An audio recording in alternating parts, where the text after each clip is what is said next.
Hey guys, I hope कि आप सभी बहुत अच्छे होंगे। और आज की वीडियो में हम बात करने वाले हैं कि जो व्यापम में जो होता है एग्ज़ाम, तो उसके जो क्वेश्चंस है वो एग्ज़ाम के बाद फाइनल आंसर की आती है। तो क्वेश्चंस कैसे डिलीट करे जाते हैं और मतलब जो कब क्वेश्चंस डिलीट नहीं करे जाते हैं, सारी कंडीशन के बारे में बात करेंगे। और ये भी देखेंगे कि रिज़ल्ट कब तक आएगा। ठीक है ना? तो चलिए जल्दी से शुरू करते हैं। तो जो है सबसे पहले हम देख लेते हैं रिज़ल्ट के बारे में, क्योंकि काफ़ी सारे लोग तो जो है यही देखने के लिए आए होंगे। तो यार देखो, जैसे मैंने पहले भी जो है वीडियो में बता रखा है कि रिज़ल्ट जो है मैक्सिमम 15 जनवरी और मैक्स टू मैक्स जो है 13 जनवरी तक आ जाना चाहिए। ये जो है मैं लास्ट टाइम जो एग्ज़ाम हुआ था उसके बेसिस पे बता रहा हूँ। और जो है और क्यों ये बात हम कर सकते हैं, क्योंकि देखो क्या है कि जो आंसर की थी उसकी लास्ट डेट जो है वो 24 नवंबर थी। और उसमें जो है आपको जो भी आपत्ति दर्ज करनी थी तो वो उसकी डेट भी जो है 24 नवंबर थी। अब उसके बाद जो है लगभग एक वीक का टाइम जो है प्रोसेसिंग में लग जाता है। और फिर उसके बाद क्या होता है कि जो भी आपत्ति आपने दी हुई है, तो जो प्रोफेसर्स या जो टीचर्स की टीम होती है, तो व्यापम जो है उन्हें क्वेश्चंस भेजता है, क्योंकि व्यापम में इतने पढ़े लिखे लोग नहीं हैं कि वो जो है उनका करेक्ट आंसर बता दें। तो वो उन्हें भेजते हैं और 15 to 20 डेज़ का समय जो है उसमें चला जाता है।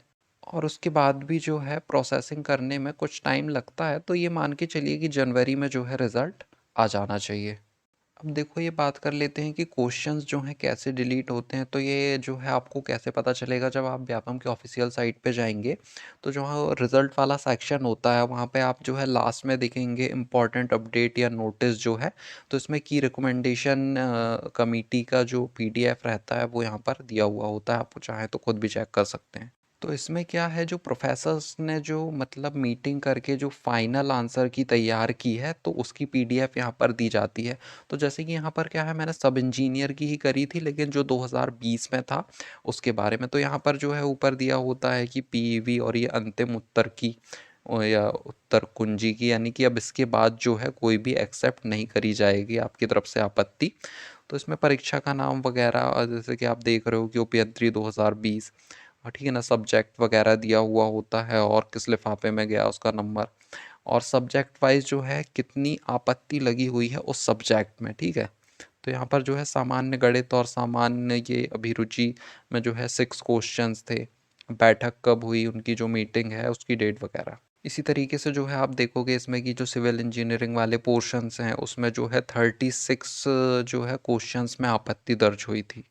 तो देखो, इसमें क्या है, बेसिक कॉलम्स रहते हैं जिसमें जो है क्वेश्चंस नंबर और क्वेश्चन दिया हुआ होता है। ठीक है? थोड़ा सा मतलब छोटे शॉर्ट फॉर्म में।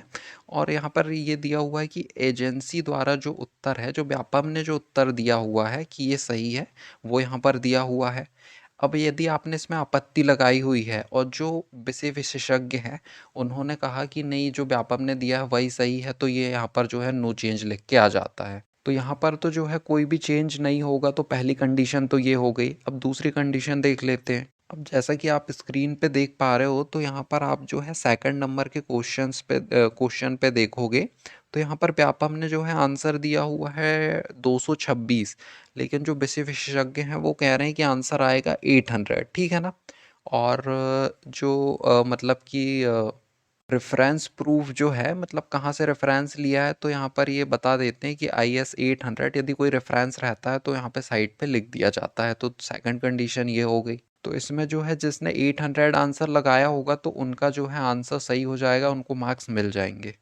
देखो गाइज, अब तीसरी कंडीशन हम यहाँ पर देख लेते हैं। तो स्क्रीन पे आप जैसा कि देखोगे तो ये क्वेश्चन है, इसमें शायद समास की डेफिनेशन जो है यहाँ पर पूछी हुई थी, बट ऑप्शंस में जो है यहाँ पर लिखा हुआ है कि समस्त पद जो है उत्तर सही होता। ठीक है ना? लेकिन या फिर क्या है कि समास दिया होता वहाँ पर, तो आंसर सही होता। लेकिन या क्या है, इसने क्या दिया था, ये समस्त पद यहाँ पर ऑप्शन में दिया हुआ था, तो ये सही आंसर नहीं है। तो इसलिए क्या है कि इस क्वेश्चन को निरस्त कर दिया गया है। ठीक है ना? ये आपको ब्लैक इसलिए दिख रहा है क्योंकि यहाँ पर हाइलाइटर चलाया गया होगा और ये ब्लैक एंड वाइट कॉपी है, इस वजह से ये ऐसा दिख रहा है। तो यहाँ पर समझने वाली ये बात है कि यदि व्यापम गलती से, मतलब गलती जो है व्यापम से भी होती है, यानी कि मिसप्रिंट तो वही कर रहा है ना, या सही आंसर वो नहीं दे रहा है, तो जो है ऐसी कंडीशन में क्वेश्चन को डिलीट कर दिया जाता है, यानी कि गलती चाहे व्यापम की हो, लेकिन जो परेशानी हो रही है वो स्टूडेंट को हो रही है। तो आई होप कि आप समझ रहे होगे कि क्वेश्चन जो है कब डिलीट होता है, ठीक है ना। तो इसमें जो है किसी को भी मार्क्स तो नहीं मिलने वाला है, तो यहाँ पर जब मिसप्रिंट होता है तो क्वेश्चन डिलीट होता है। और जो है सेकंड कंडीशन कब क्वेश्चन डिलीट होता है वो देख लेते हैं। अब जो स्क्रीन पे आप देख रहे हो उसमें आप जो है फर्स्ट में देखो, यहाँ पर क्या हो रहा है कि किसी क्वेश्चन के दो ऑप्शन सही हो गए, ठीक है ना, एक से ज़्यादा ए ऑप्शन और प्लस बी ऑप्शन, तब भी जो है क्वेश्चन को डिलीट कर दिया जाता है या कैंसिल कर दिया जाता है। अब जो है बहुत सारे लोग कहेंगे कि यार एमपीपीएससी में तो ऐसा नहीं होता, तो देखो ये व्यापम है, ठीक है ना, व्यापम का अपना अलग ही चलता है। तो यहाँ पर जबकि एमपीपीएससी में यहाँ पर ये है दोनों ही ऑप्शंस को सही कर दिया जाता, बट यहाँ पर तो जो है सीधे ही क्वेश्चन को डिलीट कर दिया जा रहा है।